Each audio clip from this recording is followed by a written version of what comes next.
Good morning, happy Sunday.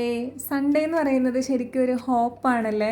Week days മുഴുവൻ നമ്മൾ കഷ്ടപ്പെട്ട് പണിയെടുത്തിട്ട് ആ ഒരു ഞായറാഴ്ച ദിവസം ഒന്ന് റെസ്റ്റ് എടുക്കാമെന്നൊക്കെ വിചാരിക്കുന്ന ഒരു ദിവസം. എന്നാലോ നമ്മൾ വിചാരിച്ച പോലെ ആ ദിവസം നമുക്ക് റെസ്റ്റ് എടുക്കാനോ അല്ലെങ്കിൽ വിചാരിച്ച രീതിയിൽ ആ ഒരു ഞായറാഴ്ച അങ്ങോട്ട് കഴിഞ്ഞില്ലെങ്കിൽ നമ്മൾ ഭയങ്കര ഡിസ്റ്റർബ്ഡ് ആയിരിക്കൂലേ.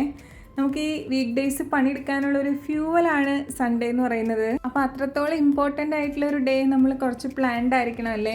നമ്മൾ അന്നത്തെ ദിവസം കംപ്ലീറ്റ് റെസ്റ്റ് ആണ് ഉദ്ദേശിച്ചെങ്കിൽ ആ റെസ്റ്റ് നമ്മുടെ ബോഡിക്ക് നമ്മൾ കൊടുക്കണം. റെസ്റ്റ് എന്ന് പറയുമ്പോൾ നമ്മുടെ വീട്ടിനകത്ത് നമ്മുടെ വീട്ടുകാരോടൊപ്പം ടി വി ഒക്കെ കണ്ട് നല്ല ഫുഡൊക്കെ കഴിച്ച് ഒന്ന് ഉറങ്ങി അങ്ങനെയൊക്കെയുള്ളൊരു സൺഡേ എനിക്ക് ഭയങ്കര ഒരു സാറ്റിസ്ഫൈഡ് സൺഡേ ആവാറുണ്ട്. വേറെ ദിവസങ്ങളൊക്കെ പോകുന്നത് ഒച്ച എഴുന്ന പോലെയാണെങ്കിൽ സൺഡേ പോകുന്നത് മറ്റേ സൂപ്പർ ഫാസ്റ്റ് പോലെയാണ്. രാവിലെ അങ്ങോട്ട് ഉറക്കം എഴുന്നേക്കുന്നത് മാത്രം ഓർമ്മ ഉണ്ടാവുള്ളൂ. പിന്നെ നോക്കുമ്പോൾ ആ രാത്രി ആയിട്ടുണ്ടാവും. കുറച്ച് മണിക്കൂറും കൂടെ കഴിഞ്ഞ് കഴിഞ്ഞാൽ പിന്നെ നമ്മളൊരു വർക്ക് ലൈഫ് ഓട്ടം ആയിരിക്കും അല്ലേ. പിന്നെ എത്രയൊക്കെ തിരക്കാണെങ്കിലും അതിനെയൊക്കെ ബാലൻസ് ചെയ്യാനുള്ള ഒരു പവർ നമുക്കുണ്ടല്ലേ. അതിനെങ്ങനെ വിനിയോഗിക്കുന്നു എന്നുള്ളതാണ് വേറൊരു കാര്യം. അപ്പോൾ പറഞ്ഞു വന്നത്, നമ്മുടെ ഡേയ്സിൽ വളരെ സ്പെഷ്യൽ ആയിട്ടുള്ള സൺഡേ നിങ്ങൾ എന്തൊക്കെ കാര്യങ്ങളാണ് ചെയ്യാൻ ഇഷ്ടപ്പെടുന്നത്, അതൊക്കെ കംപ്ലീറ്റ് ചെയ്യാൻ നിങ്ങൾക്ക് പറ്റാറുണ്ടോ, അതോ നിങ്ങൾ ഭയങ്കര ബിസി ആയി പോകാറാണോ പതിവ്?